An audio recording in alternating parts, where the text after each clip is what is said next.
Looks like we got a fairly small group, so I'm going to ask everybody to get to the front of the church. This microphone is not going to project my voice. It's only for TV. Come on up.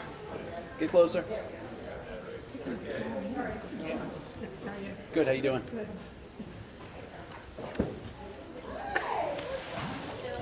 What they're doing is like, you just move it just a little bit. I feel like let me just find a seat.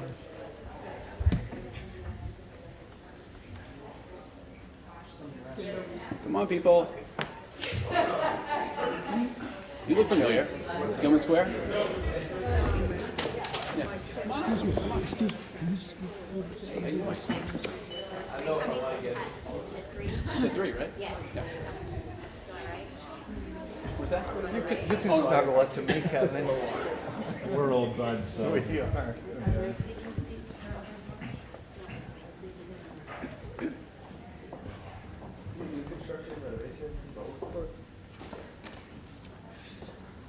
All right, folks, I'm Tom Galligani. I'm the Director of Economic Development, and hopefully we'll have an interesting discussion today about development that's taking place in the city.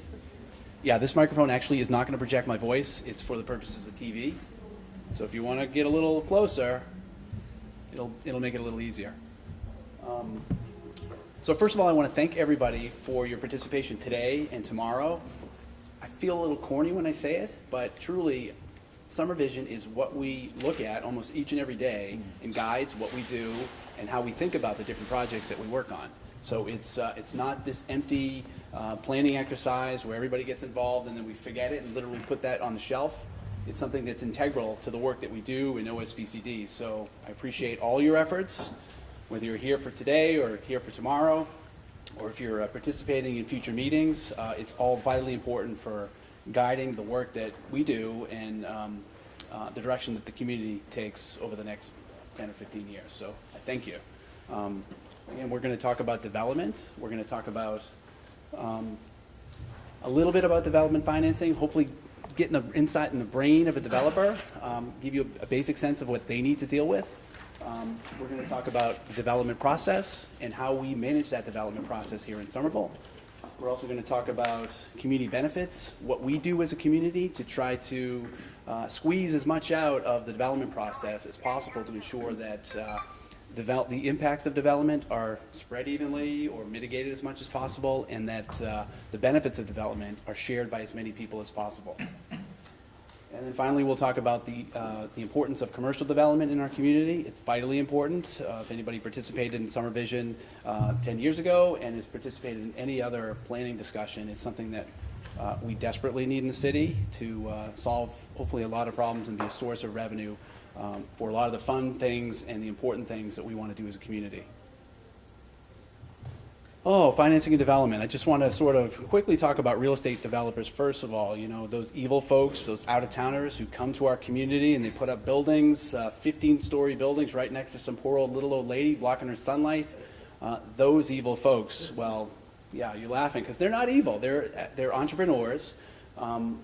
They're very creative entrepreneurs, and they operate more like an orchestra conductor. They need to get their consultants, they have to hire their architects, they have to identify land where they might want to be able to do something. They put their team together, they identify their financing, they've got to work with bankers, they've got to work with consultants to build their project and finance their project. And then they have to deal with cranky contractors who are trying to build their projects and trying to keep everything tight as a ship as they orchestrate, put all these pieces together. And hopefully, 2 years later, they actually have a product that they can lease or rent or find tenants to occupy so that they can actually see that benefit, that money that they've invested, see a return at the end of 2 years or so. And so they have all sorts of things that they're dealing with to try to figure that out. And they're dealing with multiple different inputs that are constantly changing. The cost of land, as you probably know in the city, the cost of land is just skyrocketing in the city. That's a huge, the attractiveness of the city is driving those costs up. A lot of people want to be here. A lot of people want to develop property here, and there's a good reason for that. They think they can make money, and they think there's opportunity here in Somerville. But those prices keep going up. Construction pricing, the economy is as hot as it's been in probably a generation, so construction pricing keeps going up. Then they have to wrestle with the city, they have to wrestle with neighbors, they have to wrestle with all sorts of people who are worried about the development that they're bringing. And then they're wrestling with their financiers, their banks, their equity partners, all the folks that are going to help make that project viable, and trying to, again, put all these pieces together so that at the end of the day they have something for their effort. And then especially when we talk about affordable housing and trying to create affordable housing in this city, all those cost drivers increase to such a point that it makes it just very difficult for somebody to really do anything other than market rate housing, luxury housing. So if we want more affordable housing, if we want a developer to generate some affordable housing, there's a sizable gap in their project budget that they need to overcome. And you know, they might try different approaches to be able to close that gap and make a project feasible. They're looking for subsidy from the city, they're looking for subsidy from the state or federal tax credits, they're looking for opportunities to maybe increase the units. They have a project that zoning says you can do 10 units, they'd love it, and it would maybe make their project feasible if they could get a couple more units that they could sell at a market rate to help finance and cross-subsidize other parts of the project. And the biggest challenge that developers have, and really what their lifeblood is all about, and their sort of mental makeup is all about, and these are people who know how to deal with risk. When you think about all those different variables that they're trying to quantify, they're constantly changing. That's the only constant that they're dealing with, is that they're always changing. And any one of these dozen or so inputs that we described on the previous slide, and could, out of the blue, could be upended. So, what if the economy slows down? What's going to happen? I've planned on my development with these fixed costs, and suddenly my market might dry up. These projects are extreme. The larger the project, the longer it takes to build that project. So when you think about projects like the Union Square development project, which has a 15 or 25-year time horizon, all those inputs that they're thinking of and trying to manage, those different pieces of, and trying to quantify that risk, at any time during that period of time, they could really cause your project to go sideways. So as we think about how we engage with our developers, we need to recognize some of the challenges that they have. And I saw a question. Did you have a question for me? Yeah, I remember George shared the figure that building a new housing unit cost, I think, $410,000 for this project. I don't know if this is the right place to ask the question, but do you have any context on where those costs come from, and if we could drive that down, would that make it easier to subsidize more affordable housing more easily, or for market rate housing to be at a lower price point? Well, the biggest cost, the two biggest costs probably, are the cost of land itself, and then the cost of construction. And both of those are going up at a fast pace, especially in the greater Boston area. All the other fees, all the soft costs, all the developer fees that they deal with, are a significant piece too, and their financing costs too, the cost of borrowing money to finance the project. Those are all important fees, important inputs into that process. But mainly it's land costs, construction costs, literally the bricks and the mortar and the land that it requires to build the project. So that's a tough nut to crack for us to reduce those costs as a city. Elijah? I have a quick question, because the first one on is, what if the economy slows down? We're in year 10 of a bull market. How do you recession-proof a long-term phase project like a Union Square development that might have to sort of weather one or two storms for the final product to actually come online, or by the time it comes online? That's a great question. A big project of that scale, I would bet if we talk to US2 or other large developers who deal with projects like that, they're planning on multiple real estate cycles. A time period of 20 to 25 years, you're talking at least 2 to 3 real estate cycles. And so they need to plan and price in to all of their assumptions those kind of changes in the market. I think another answer to that is, what's the use? And I'll give you a specific example. I was talking to a guy named Bill Kane, who manages, for New England and Old England, manages development for the second largest biotech development company in the world. And he said,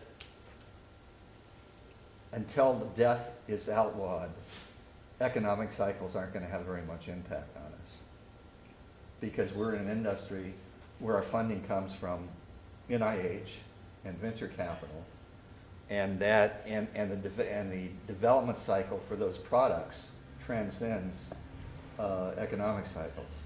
So one answer is build a lot of lab space. It's going to be largely recession-proof. For the benefit of the folks on TV, the suggestion was made that we should focus on biotech because as long as people are living and then getting diseases and eventually getting sick and dying, there's a problem to be solved. And those problems are being solved by the smart people in Cambridge right now. And if they were to move their companies to Somerville and grow them into Somerville, we'd stand to be in a pretty good stead. Is that the right assessment? Yeah, and when he said that he had 97% occupancy, and I said, that's great, he said, no, because my tenants signed 10-year leases, and in 2 years, they need more space. If I can't give it to them, they're going to go somewhere else. I would like to be able to give the emerging people space in Boynton Yards. That's a great point. We're going to talk about that a little later when we talk about the innovation cycle and how that affects our ability as a community, or ability as a community to attract businesses at all different points in their growth. You have a question, Ann? No, Oh, I see. So next we're going to, again, they have all these inputs and all these risks that they're trying to manage. And, you know, for the most part, what we can do is recognize those risks and understand them.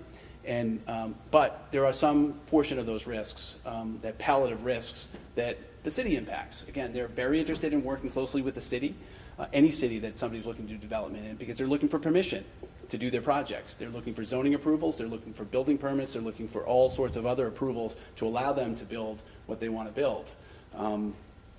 You know, so they have to pay attention to city officials, board members, and also neighbors, because what we've built in to our process here in Somerville is to require some really intimate conversations with neighbors to ensure that developments are responsive to the needs of our community. So we'll walk through just a little bit of a quick overview of the development process in Somerville. And this is a heck of a lot of small words on the slide, and I'll try to walk us through some of these. You know, just like every community, any developed community anywhere, we're hugely worried about new development, because new development represents change. And if you're a lot like me, you don't really like change. Nobody likes change. So if you are used to your neighborhood the way it's been for the last 50 years, and suddenly you feel some change, you see new developments springing up, you see people making massive renovations to homes, big additions, large-scale development just down the street where there were just a small little you know, row of stores is now transformed into a 5-story building with 50 units of apartments or condominiums, and that change represents, well, it makes people a little bit nervous.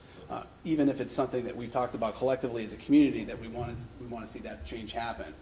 When it actually does happen, it's a little startling for people. So the development process, or the permitting process and the permitting regime has been designed to provide the appropriate checks and balances to make sure that there's enough time to breathe and for enough time for people to be notified and aware of what's happening.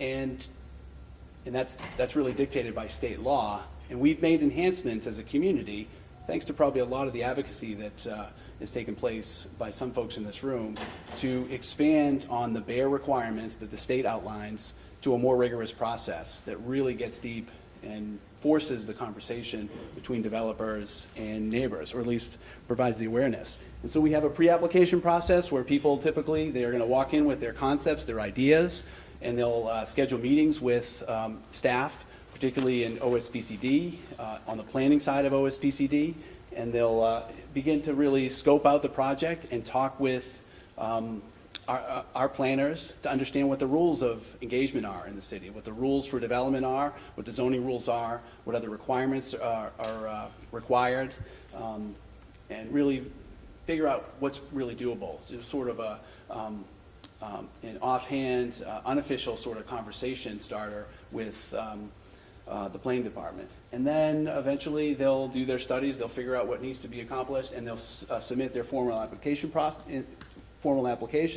They'll include all the necessary plans and specifications and requirements that all of our ordinances require. And then step 3, we go through a process of notifying the community. And so I'm going to go up here so I can read it too. But abutters within 300 feet are notified of the project. In addition, the city strongly encourages developers to host community meetings and get feedback about their project. So this is before it's even, it gets to the planning board. People are required to go out to the neighborhood, and particularly I think they're required in many circumstances for large projects to meet with the ward council member to organize a meeting so that our electeds are involved and are aware of what's happening, because of course our electeds are responsive, most directly responsive to the people, and they have a large network in their wards, and that way it just sort of ensures that people are aware of what's happening. In step 4, after we've gotten some, sure, go ahead. I've got a detailed question about that particular step right there. I often see those notices cite a counselor whose ward it is as hosting or inviting to. Is that standard practice, or does that give some sort of indication of support of some kind? It's become standard practice in our community. It's not standard in other places. So we're doing something a little bit more than other places are doing. But actually, Mark might be able to answer that question. I don't think we're implying that the support, it's just a means, a vehicle by which we can encourage open communication from neighbors. Mark, do you have any different sense in that? I feel like he's like a buffer between the developer. We're and- facilitators. You know, subsequent to that, I will, subsequent to the neighborhood meeting and the process and all, just speaking for myself, if it's a project that's gotten a lot of attention, I feel like it's incumbent upon me to take a position, or at least to weigh in some way. But the meeting itself is simply part of a process, and we facilitate it. And then we move to step 4, which is a staff report. And again, I hate to read out of presentations, but I don't think your eyes are good enough to read this. I can barely see it here. But staff report, step 4, based on the application, which may include amended plans and feedback from the community meetings, planning staff issues a recommendation. So staff issues a big, long report. Sometimes it's 10, 20 pages even, to go through every item, every issue with the project, and to really give a staff professional opinion as to what's reasonable, what's not reasonable, a staff opinion to the board. And then step number 5, we have a public hearing, and this public hearing is held with where community members can testify. Then the special permit granting authority will approve, reject, or ask the applicant to make adjustments. So this is the official public hearing held by either the planning board or the zoning board, depending on the circumstance. And this is the official sort of opportunity for anybody, not just the abutters, but anybody to come in and comment on the development project. And presumably, the project is approved. If it's not approved, then, you know, it's not happening. But if it is approved, step 6 is an appeal period. If approved, the abutters have 20 days to appeal the decision before developers can pursue building pursue a building permit. So the state law allows the opportunity for people to appeal and say, yeah, we don't think this decision made by the planning board or the zoning board is reasonable, and so we want to stop the project, or we want them to pay attention to certain things. And so if it does get appealed, then there's a whole process by which that appeal gets adjudicated. But assuming nobody has any questions after that 20-day period is over, then the developer is able to pull their building permit and go ahead and start building. And then we get into step 7. I'm sorry, go ahead. I'm just wondering, what are the triggers for this? Does every project go through this? Like if you're putting up a 3-family condo or something, or like a 3-unit condo, or is it only people looking for zoning board relief, or? That's a great question. The question is, does this apply to all projects of all scale and all sizes? And the answer is, in some ways, yes. I mean, if you're just renovating your house and it doesn't require any special approval from the zoning board or planning board, then you're just dealing with our inspection services folks, and you're pulling a building permit. The larger the project, the more complex the approval process is. we've built in some additional steps and requirements in, for example, in Union Square, where we just did a zoning change almost 2 years ago, and it requires a series of meetings, not just this process right here. In fact, the question is, at the below, it says, what about big projects? Neighborhood-wide developments like Union Square Assembly follow a similar process, but it's sort of in 2 steps. They do a master planning process where the whole big picture development gets approved. And for those in the room that are familiar with Union Square, that project went through a coordinated development special permit process, which is their master plan approval. And that took place, I think, about a year ago, December. I might have the timing wrong. Actually, it might have been last December. It starts to blend in together. So they got approval for their master plan, their 2.3 million square feet of development opportunity. And then, as folks that are paying attention to that project specifically, now they're going through a more deliberate process for their first stage of the project on D2. So it's kind of a double process, the big picture process, and then project by project within that master plan development, they'll go through this kind of process here. So the bigger the project, the more work developers have to go through and more opportunities we've built in for community involvement and allowing us to take a breath and absorb and to think about these projects. Hi, Tom. So can you just remind us whether the city-owned properties have to go through the same process? Because we had a little tussle with the West Somerville branch. So how is that?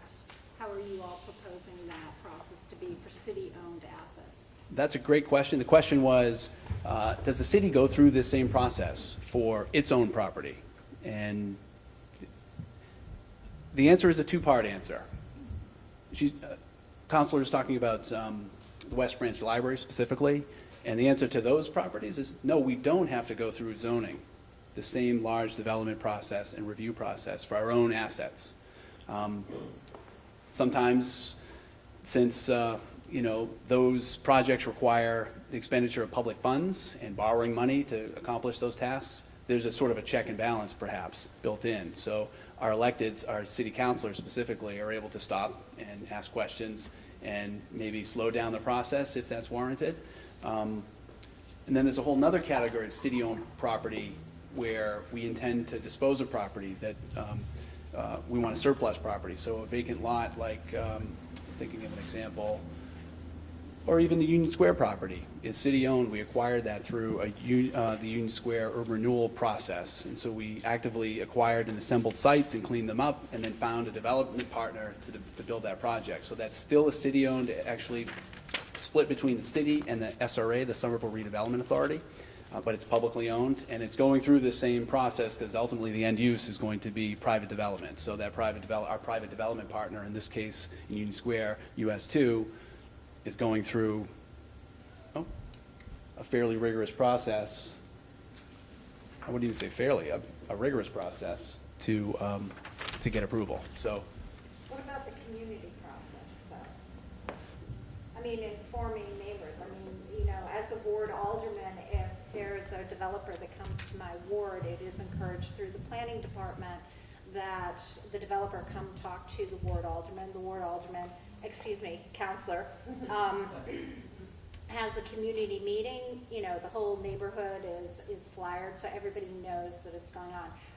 Are you saying that the community process of informing the neighbors and the abutters of a potential upcoming project would not be the same as what for city-owned assets, not be the same as for private developers?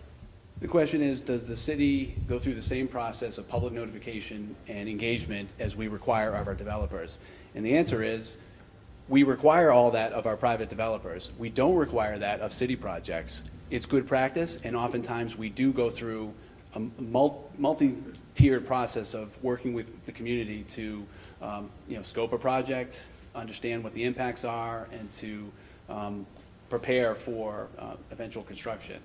So we're not required to, and sometimes maybe we haven't in the past done it as rigorously as people would like, but it definitely is good practice, and we strive to do that, certainly.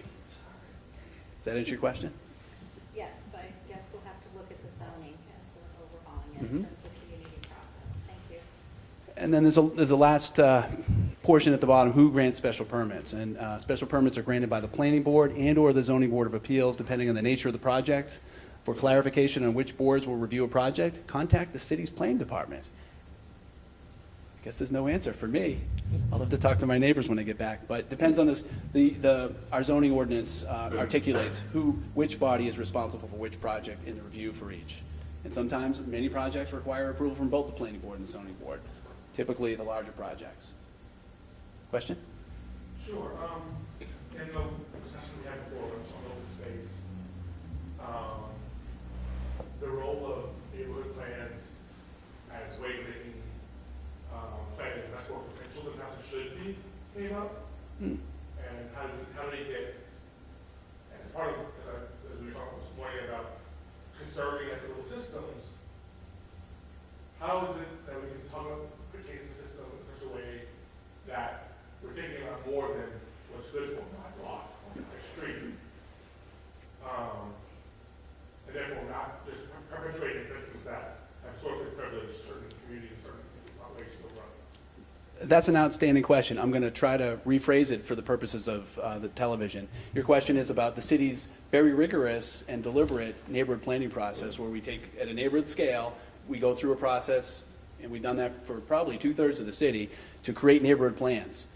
Naturally, those neighborhood plans are really built not only with professional staff developing ideas, but also bouncing those off of particularly those neighbors and the stakeholders in that neighborhood. And the question is, how do we prevent the local neighborhood from preventing larger city goals from being accomplished in those neighborhoods? So if that, I'm going to use a completely ridiculous example, but if that neighborhood wanted a casino in their neighborhood and they demanded that, obviously that has impacts on the entire city.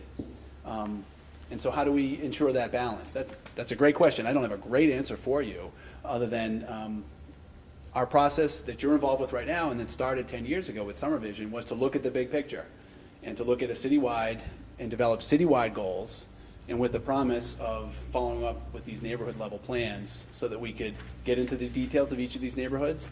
And the process we use typically is, with SomerVision, with our community-wide planning, we've really crunched the numbers and tried to figure out where development could happen, where the potential for development could happen in all these different places.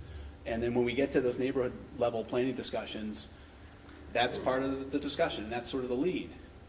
SomerVision, we've identified that this neighborhood, this commercial square, or this transformational area can support X number of square feet, X number of units of housing, X number of units of affordable housing, X number of square feet of open space. And so that's part of the discussion. And sometimes the question is not, is this okay, but where should this go? Where's the best place for all of these uses?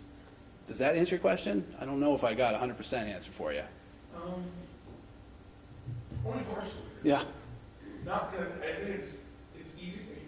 Your extreme example is easier to see that it's wanting a change. But in practice, often inequities are in trying to preserve the character of your neighborhood. When your character of your neighborhood may in fact be built on prior deeply racist, classist, ableist decisions to establish a character neighborhood that is now no longer conducive to the larger needs of Somerville. Can a neighborhood exclude other things from coming in because they just want to keep things the same way as they've always been? Right. Not do their fair share to... Yeah, our current system, with community meetings, et cetera, explicitly privileges that desire. So how do we move away from that to a system that privileges, and we're talking about equity, even in SomerVision, they were four people color in the room. Like, how do we, this version was talking about equity, there's four people color in the room today. Right. So how do we actually have a conversation about not privileging our own needs and our neighborhood needs? That's a great point. Social equity issues, racial equity issues in our community, I don't have a direct answer for you on how we accomplish that. I do know that that's a challenge that we deal with, and my team in economic development, we're not necessarily doing the planning. Oftentimes we're doing the implementation of those plans, but that's still a concern we have as we identify, the plan says, let's develop affordable housing here. And so we start that process of working with the neighborhood to say, okay, let's sell this piece of property for affordable housing. The folks that show up are all the same folks. They're the really engaged folks, the people who have time and opportunity to show up at our meetings. And our big question is, how do we reach the other 95% of the Why residents? can't we just go to them? To Everybody else, like go where they work, where they hang out, like, I don't know if you guys do that. We do, we try to do that. We constantly think about how we can engage and how we can get the word out about those decisions that affect all the residents, not just the folks that are willing to show up. And so we've done things like my staff, again, we work on the business side of things, in the business districts primarily, but we do a ton of block walking. And so my staff is walking, knocking on the doors of all those business owners so they're aware of what's happening in those areas. We do similar efforts and some canvassing on a neighborhood scale when we do our neighborhood plans, but that's a great question, and it's a constant struggle, trying to identify the ways to connect people effectively so that they know what's going on in their community.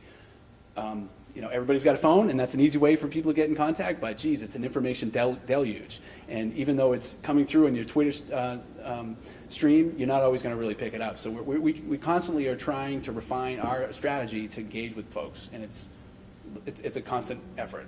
And it's a struggle. Question? I mean, there are other solutions. I mean, Kendall Square successfully using Co-Urbanize and a variety of tools with texting to reach more of the audience Yeah. and a lot of outreach activities like that. So there are tools to say that, but I think part of the answer to this is to maybe even somewhat put it back on the developer to say, we won't go forward with your project until the feedback we receive reflects the community that you're impacting. Right? So instead of saying, woe is me, we only have 4 people of color in this room and we still haven't solved equity issues, saying, we're not going to go forward with SomerVision or we're not going to go forward with these processes until we're reassured, like this is the goal of these planning processes, to make sure they're equitable before proceeding.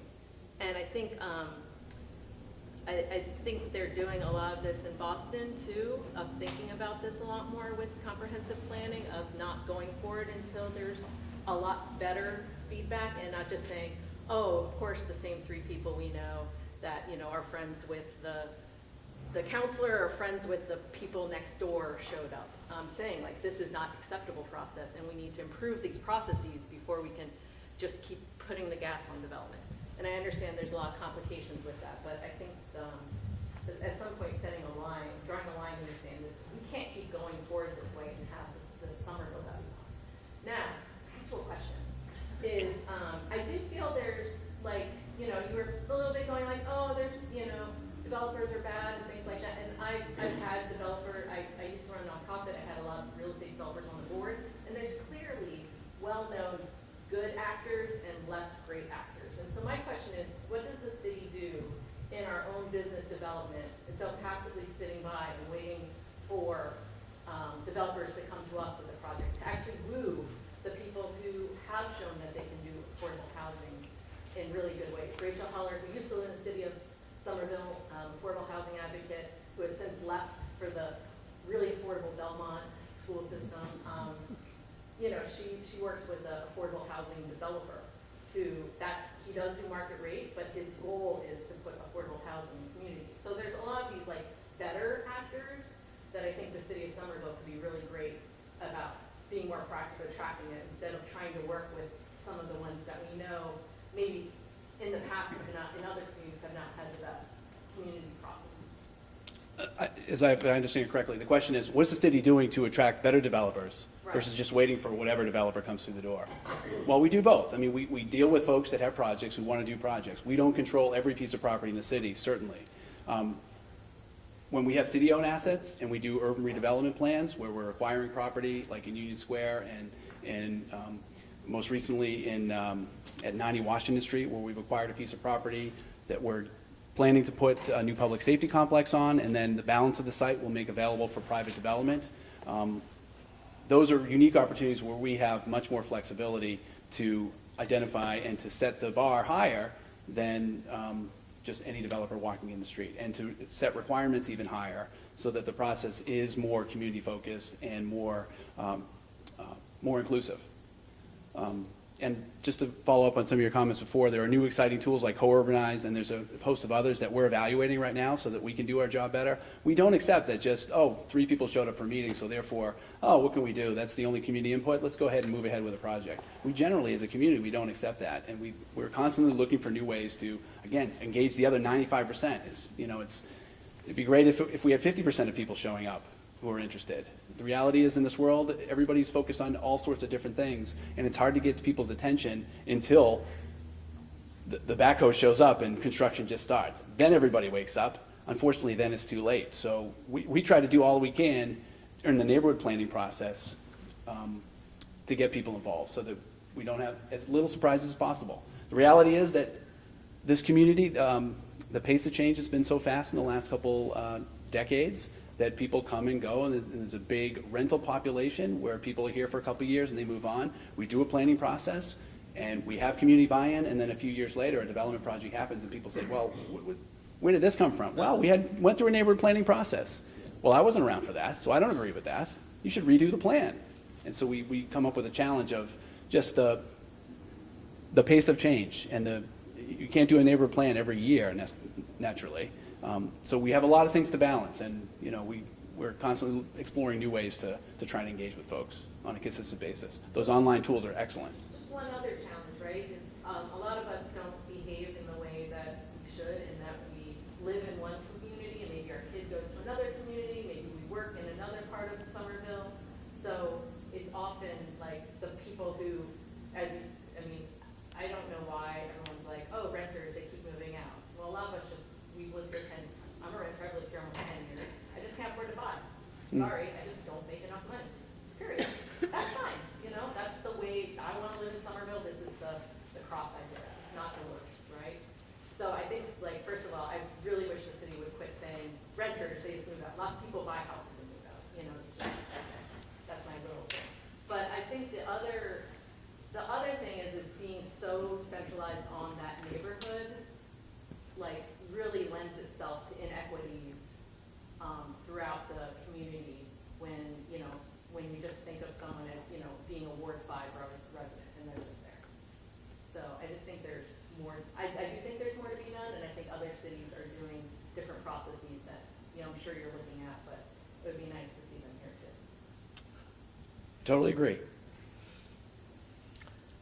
I'm sorry, Tom, I want to challenge one thing you said about. Sure. We go through this big neighborhood planning process, and then a bunch of people move in, move out, and the newcomers say, hey, that's not what we want. If we're talking about Union Square, we went through a big neighborhood planning process, and the neighborhood plan was not what the people who went through the process wanted. It wasn't that they moved in later and changed. It didn't capture what the city and its consultants were told the neighborhood wanted. The neighborhood plan ended up being pretty close to an abomination. Now, I want to say that was before your time. And I like to think, and I sincerely believe, that your arrival is an improvement on that. But this is why it's so important that this process that we're all involved in right now, that we do it well and that we follow it through in terms of implementable plans. We're all on the same page. It's a constant work in progress. Yes. I have 2 questions for the sake of thinking and discussion only. The first one, the Ward 1 counselor has a couple times pointed out that East Somerville, which has probably more socioeconomic challenges than any other large area of the city, is also expected to take most of the new development. And so I'd like to pose a question kind of based on that setup, which is, if you look at Davis Square, it's kind of feast or famine, right? People go there on the weekends, they have a lot of drinks and they eat food, and then they go home. And other than the coffee shops, they're dying during the week. I mean, anybody who's wait staff during the week in Davis Square, except in a coffee shop, is not making enough take-home money to live. So the middle block there that Mike's is on, there's, I think, one housing building, but it's surrounded by commercial. It's not in the middle of a triple-decker neighborhood. You could put a 500,000 square foot headquarters for Spotify there. You know, Spotify's brain power is right at the T-stop at Davis Square. That's where Echo Nest is. That's what drives Spotify's intellectual property globally. So what about that? What about putting some daytime work population in Davis Square that would show that the part of the community that's on the red line, which has always been considered a little bit higher end, better educated, higher income, is also willing to share the burden of trying to get some commercial and residential balance in the community. I mean, I think we all know that for every 1,000 jobs, Somerville has 4 times as many housing units as either Cambridge or Boston, which have vast excess of jobs relative to housing. In fact, they're short housing for 800,000 people in those 2 cities with those massive commercial tax bases. But what about that Davis Square question? What do you think about that? I think the market is really hot anywhere along the red line. And so I think folks that are trying to expand outside of Kendall Square on the red line are looking at Harvard Square, where there's very little opportunity. They're looking at Porter Square. They're looking at Davis Square. And that was part of the process in the most recent Davis Square neighborhood plan, which is soon to be published, is to identify where there are growth opportunities in Davis Square and some of the challenges that we deal with. Based on the scale of opportunity in Davis Square, there are relatively smaller parcels than in some other areas of the city. And the opportunities for growth are certainly not as large as in some of our transformational areas. Well, there's not as much land, but there is a slam dunk there. And the undercurrent of my question, which doesn't have to be answered, is does that neighborhood get treated differently because of who and where they are than East Somerville, which is, I think, what the Ward 1 City Councilor has been asking. And I think that's a reasonable question. I want to pose a separate question that builds a little bit on what Bill said, which is fundamentally, how do we make sure that process is equal to progress in development alternatives? The Union Square process has been intense for years. For the life of me, I cannot think of a single physical, substantive alternative. Design, development pattern, anything. There has been huge process, huge amounts of consultants paid to go through that process, huge community time. I cannot think of the substantive alternatives. What is substantive alternative? Well, the buildings look different, the relationship to Allen Street looks different, the civic space looks different. It was a requirement of the process that there be substantive alternatives to consider. I don't believe that's happened. I do believe the process has happened. Do you have a thought on that? I think there's definitely another Can you development. describe for us the big alternatives in Union Square? There's one alternative that we've been exploring over the last couple of months, and that's the proposal that Ann and Tim Talloon put forward to have, instead of the building configuration as it's proposed right now, is to put a big open green space and to move the buildings around and to put parking underground. So that's a landscape alternative. Well, it's a development alternative, What about too. the people who live on Allen Street and have an 800-foot alley and a 500, in Tim's plan, there's still a 500-foot wall. There's an alley with a 500-foot wall. What about that? Well, that's a great question. I think there was some neighborhood planning that was done with those Allen Street residents. I wasn't a party to, and so I don't know it intimately. I've never seen it. Well, there was a process, I understand, during the Union Square neighborhood process. But we should have that conversation. And we should show that. I don't know where to find that process, the results of that process and those designs. Oh, we definitely look into that. Okay, thank you. I don't have it with me. The question came up about East Somerville, and is that disproportionately going to feel the impacts of development, the new development that's taking place in the city? And it's sort of in big picture, and I look at it sort of at a more citywide perspective. And again, where are the areas that we can grow? They're clearly going to be the areas that were formerly industrialized. Most of the east area of the city, you could argue, and probably substantially, that whole area, those whole neighborhoods were environmental justice communities before we used to coin that term. There are areas where industry and dirty industry, when industry was quite dirty, was intermingled with those neighborhoods. And so the whole process of development, big picture, is going to transform that. When we add transit and we're able to reconfigure those areas and replan those areas, it's really going to shift really the center of influence for our city in terms of demographically, development-wise. The focus of the city is going to change, where in the past it's been focused on Davis Square. It's now going to move east to these opportunities in Union Square and Boynton Yards and other opportunities in Innerbelt and Assembly. So, I mean, we're seeing this transformation of the city before our eyes. I don't know if anybody wants to go back to an era 50 years ago when industry dominated the neighborhoods necessarily. So, you know, this is change, and it's important and it's scary. I think people know me, know that. I'm going to just start up with the next slide and maybe provide some other conversation.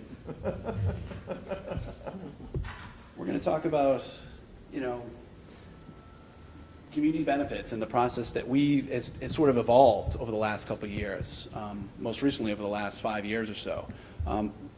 I would argue that we're on the cutting edge of figuring out ways for us as a community to share the benefits and to spread the impacts of development as broadly as possible throughout the community. We're making steps that few other communities are making, and that might be a risk from some perspectives, but nonetheless, let's talk about it. We have the 20% inclusionary housing requirement in our zoning code, which is the highest percentage, tied with Cambridge, in the state. So we require a substantial amount of truly affordable housing to be created with any large or mid-scale market rate housing project. We have housing linkage, where any commercial development that's developed in the city pays a fee to support the creation of affordable housing. Our rate is among the highest in the state. We have jobs linkage, where we, again, with new commercial development, we require developers to pay into a fund that will support job training and job placement. We are one of only 2 communities in the entire country that has the legal ability to do that. So we're now building a kitty of funds we can hopefully use to train the people that are going to take the jobs in those new buildings, train our local people to occupy those new, the jobs that are going to be located in Assembly or in Union Square or in other places. If we do this right, we have a great opportunity. We have asked all of our major developers to make a contribution towards the Green Line, to help us pay the big $50 million price tag that the state is requiring us to pay in order to get this, this new transportation system. Any development that's happening within the watershed of a new Green Line station is required to pay us $2.40 and a little bit more each year as the cost of living goes up. So we're hoping to sort of cut that bill in half, hopefully raise $25 million over the next 10 to 15 years to save our demand by the state to pay for this project. We have started really fine-tuning our asks for infiltration and inflow fees, so to address some of the longstanding issues that development causes on our sewer system. So that's something we've tightened up over the last couple of years. We are also asking for infrastructure contributions so that we can better manage the impacts of development on our infrastructure, and we've started to ask for area enhancement fees. So this is, a combination of other community needs and desires in the development area, so that there's other sort of softer programs or more tailored programs that the neighborhood is looking for if they have to deal with large-scale development. So we do all these sort of things. We also, if it's a larger project, we ask even more for infrastructure. We're also going to dig even more because of the way the process is designed on site planning and site programming. Sometimes we're hiring experts to kind of confirm and help us with the negotiation process with some of these larger developers. And this is something communities have done consistently. In Boston, they've done this for years. In Somerville, we've done this for years. We're just doing it a little differently. In the past, the big development would come in and we would negotiate with them and we would figure out a custom tailored package of benefits that the developer is going to pay to the community, and we'd figure out where all that stuff goes. And we've changed it, and that was sort of somewhat unpredictable for developers, and it required this big kind of crazy negotiation process that was sort of high stakes.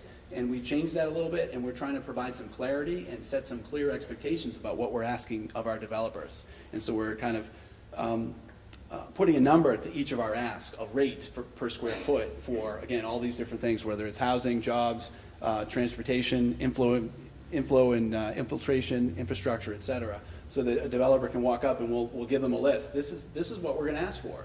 So before you step foot in our city, these are our expectations. These are our community expectations, and hopefully these are all tied into the work that you're doing in SomerVision, so that we know what the community needs are and what we expect of developers. And it's sort of, we'll have it on a menu, so it's very clear for people as they walk in the door.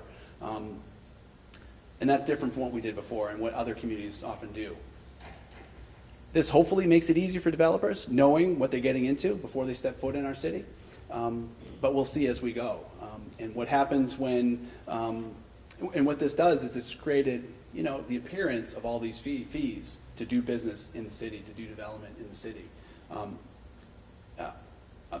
Part of my brain is a little worried that when the economy starts to slow down a little bit, that this big, very visible expectation of requirements is going to turn some people off. So we'll see what happens as the economy waxes and wanes, to see if we need to adjust some of these numbers, or to see if there's any impact at all. Or maybe these costs are the least significant part of the development lasagna.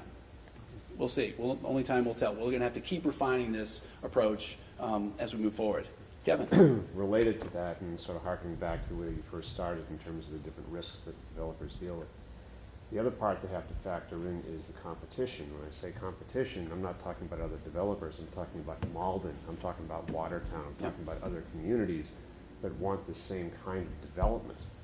If you're the developer shopping around and saying, hey, I can make money building this particular type of building, they're going to go to the place that the land cost might be a little bit less, that the fees and so forth, the requirements, benefits packages and so forth that they're required to pay into are going to be more reasonable in their eyes. They're like any business. They're going to be looking for the best return and minimize their risk wherever possible. So it's a fine line I think we have to walk to get what we want out of the project, out of the development entirely, meet everyone's needs without having people say, well, sounds good, but I'm going to Malden. And then you lose that kind of thing. I don't really buy into the idea of let's just charge what we can until they stop coming, because we don't know who's not coming here. Right. We don't know who's not knocking at our door. Other towns that are competing for the same thing. Everyone wants commercial development because it doesn't put the strain on the services. A retail shop doesn't put a child in the school where you have to pay for that, or any of these sorts of things. Everyone wants commercial development. So we're competing with other communities. So we have to at least get what we can get, yes, but at the same time be cognizant that there's other communities out there competing for the same people, and we could be left at the altar without anyone. Kevin's comment, for the benefit of the folks watching on TV, is we're not just competing, we're competing with other communities that are similarly situated. And if a developer sees that it costs less and less fees are charged in another community, they're more likely to go in that community. And should we be doing having all these asks, especially in commercial development, if that's something we really want and think is valuable to have in our community?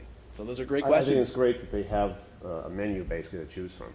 I think that's wonderful. Anything that answers those questions for developers going in is a leg up. So I like the concept there. I'm just saying, when you look at the total package, what's being asked of the developer, they're asking that same question, and can I do it for cheaper with more profit if I go to a different community? It's a great point. I think we've got a value proposition here in Somerville that even with those asks, those very visible asks, I think we overcome that. But you're right, it's something we always need to keep in mind and keep testing and keep asking and keep evaluating whether we're asking too much. Related to that, I live in Winter Hill, and anecdotally from walking around, it seems like there's very little new construction going on. A good number of, lots of houses being renovated. There's, one biggish construction of Broadway and Temple that was not super great, but there's all this, large lots, auto-oriented spaces along Broadway that you'd think would be, prime spots for development in a place that's as expensive as Somerville, and yet it seems like there's very little new construction. I was wondering if that's your impression as well, and if so, why that might be.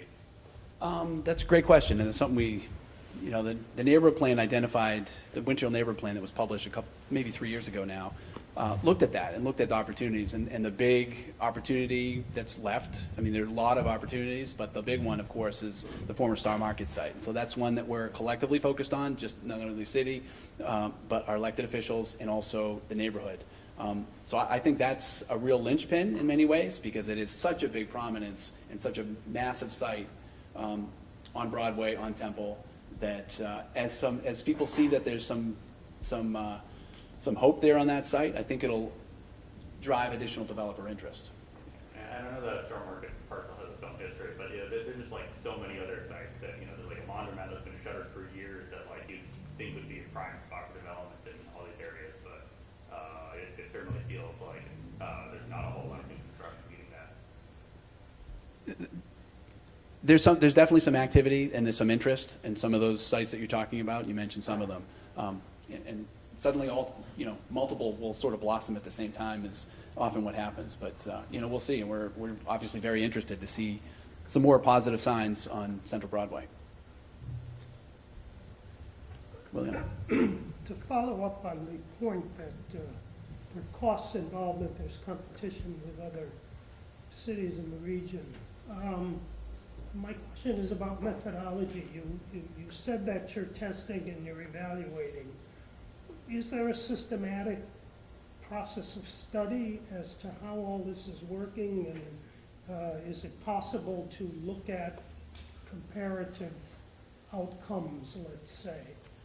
In other words, my question would be, we have a process here in the city of Somerville that is somewhat more complicated than in other cities.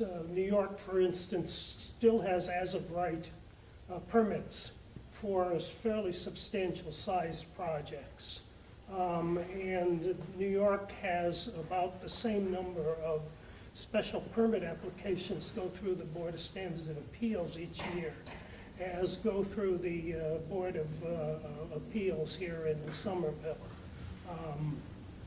for a city of 8 million people.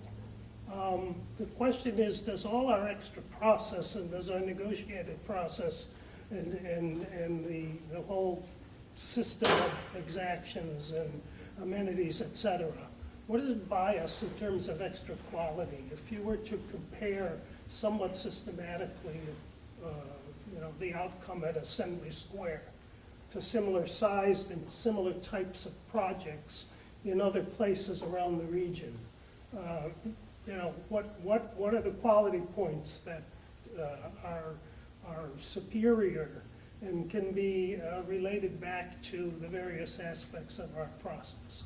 Is that being done systematically? That's a heck of a lot of interesting thoughts all boiled into one question. Yeah. For some of these exactions, we're required to evaluate those on a regular basis.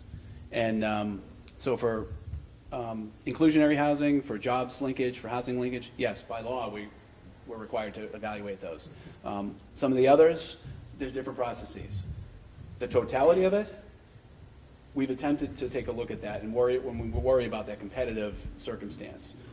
To answer your question about is the quality of development and the outcome at Assembly Row better than in other similarly situated places around Greater Boston, that would be a great, fantastic study to do. I certainly know that the outcome is much better than the previous plan for Assembly. I've got something for this, if it's okay. We're running out of time, so I want to ask folks whether they want to see the last couple slides or if they want to keep asking questions. We have probably about 3 to 5 minutes before we force you to go to some other interesting seminar. What would you like to do? I love your slides. Last few slides, talking about why commercial development is so important.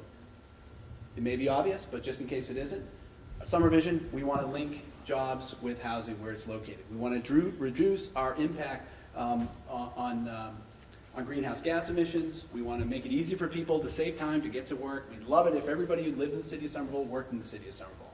So right now we have very few jobs relative to the amount of people that live here. So the more we can do to create new jobs, create opportunities where jobs can be housed, the better we're going to be in terms of meeting some of our other mobility goals. Also, vibrant commercial districts.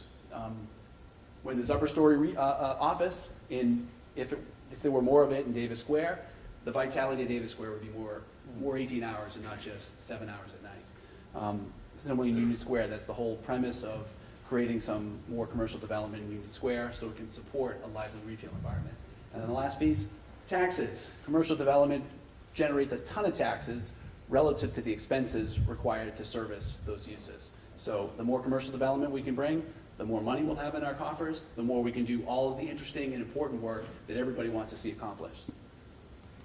I have a little discussion, which I won't get into as deeply as I would have, but where do business want to be? They want to be where the smart brains are. And so that puts us in good stead because there are a lot of smart brains in this room, but also, bless you, in Somerville and in Cambridge. And so where before, 50 years ago, economic development was focused on chasing factories, chasing smokestacks, where the cheapest land, the best tax break, and the best deal you could cut with a community was going to land you the big fish corporate headquarters, and that would be your economic salvation. It's all flipped now, and it's all about attracting the smart people to your community. If you can attract the smart people, the companies will follow, and they'll want to be here.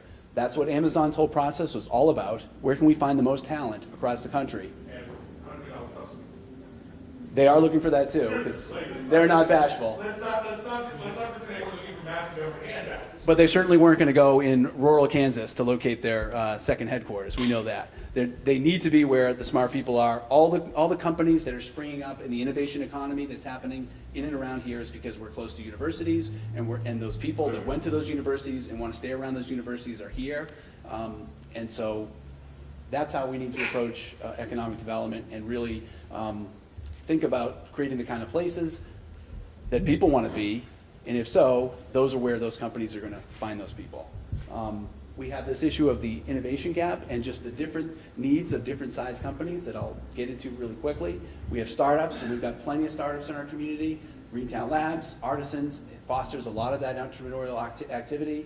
Then these businesses get bigger, and as you can see over the last 20 years, they've been taking over, in some ways, developers have been converting industrial uses, car-oriented uses, auto body shops, et cetera, into actually office spaces and industrial spaces, places where people are creating interesting things. So those smaller companies are growing. And the challenge we get to is when they become medium-sized, when they get into stage 2 as a business, where they're beyond the startup phase and they're looking to grow fast, hire a lot of people, those businesses we have found, and we've been keeping an eye on, can't find a place in Somerville. So the folks coming out of Greentown Labs, my biggest concern is where can we, from a business development perspective, is where can we create the opportunities and the real estate opportunities so that these companies can find a space. The challenge is it takes 2 years to build a big commercial building. A growing company has very little idea of how big they're going to be in 2 years. And so when they talk, when companies, real estate developers are looking to line up some tenants so that they can break ground on a building, it's hard for them to talk to all of our startups because our startups don't have the backing and the creditworthiness yet to be able to sign a lease that the developer will really value. And there's a mismatch. They don't know how big they will be. And some of these companies are going to grow really fast, and it's not going to make sense for them to make a decision 2 years out, and some of them aren't going to be around in 2 years. So it's a challenge for our real estate developers to just look at these growing Somerville companies. So how do we create these opportunities? And the only way we do it is to start building, but it's probably going to be led by some of the bigger companies, like you've seen the buildings that have broken ground in the last couple of years in Somerville, and these are substantial buildings for Somerville. The Phillips building in Cambridge Crossing and the new 270, almost 300,000 square foot Puma building, I'm going to call it, in Assembly.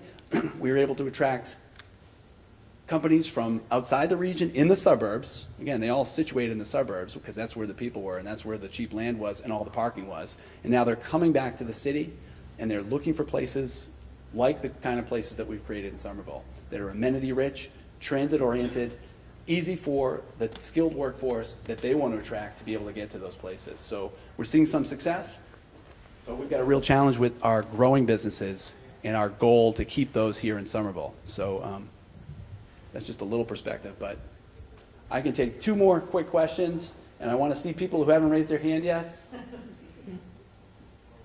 Seeing none, I will talk to people who have raised their hand before. Yeah, I thought the points brought up at this table were really terrific, so I just wanted to say one or two things about that. Watertown has done a spectacular job for a city without rail-based transit. Kendall Square's rents are double any city in California. That is not a usual condition, but it is an example of what happens when you have a brand new economy. You know, same thing happened with manufacturing years ago, and then it spread out. So obviously we're close to Kendall, which affects what happens in Somerville. Lastly on that, if the Grand Junction is used for a rail-based urban ring that unites Longwood Medical, Harvard Science Campus in Alston, Kendall, the eastern arc of Somerville, and then the north side of the Mystic, that is the best backbone you could have if you want that economic development. I mean, that just completely changes. It's not just miles away, it's minutes away. Sign me up. Well, I mean, that's something for the community to discuss, but these 2 points were spot on with regard to those issues. Kendall is unique In the world. right now. Andre, you had a question? Yeah, I guess for me, I'm listening to, I agree there's a lot of good there, but I hear some of the arguments we hear about, say, stadiums or Amazon, or if we don't make this deal, someone else will. If we don't give these terms, someone else will. And my response to that is always, so? Like, I guess, if it is the fact that we're asking too much of developers, or we get to that point, what's the worst case scenario? That our real estate market slows down and prices become a little more affordable for residents? Not gonna happen, because Right. it's limited to Kendall. That's my point, right? Like, But residential is a money loser for median income. Median income housing does not pay for itself. okay, So if you want better schools and parks for the children and the families here who need equity services, then you need some kind of commercial, upper story commercial tax base. You all have high standards. Therefore, we have high standards. We ask a lot of our developers. Even our Amazon proposal, which made it into the final 20, we offered no incentives. We said our incentive is Somerville, is our people. And that's all we're willing to offer. And so that got us far. It wasn't going to get us to the finish line, and that's okay. We're fine with that. We're seeing lots of interesting growth without Amazon. which is more our point, like, to the extent that, as been pointed out, like, we're not gonna, our real estate market is not gonna dry up. So if people are only making some of the money, as opposed to literally all of the money, I guess I'm still okay with that.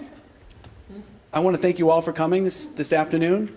I hope you've learned something. I most definitely have learned something from you, so I thank you. And I don't know what's next, but have fun for the rest of the day. Well, very nice.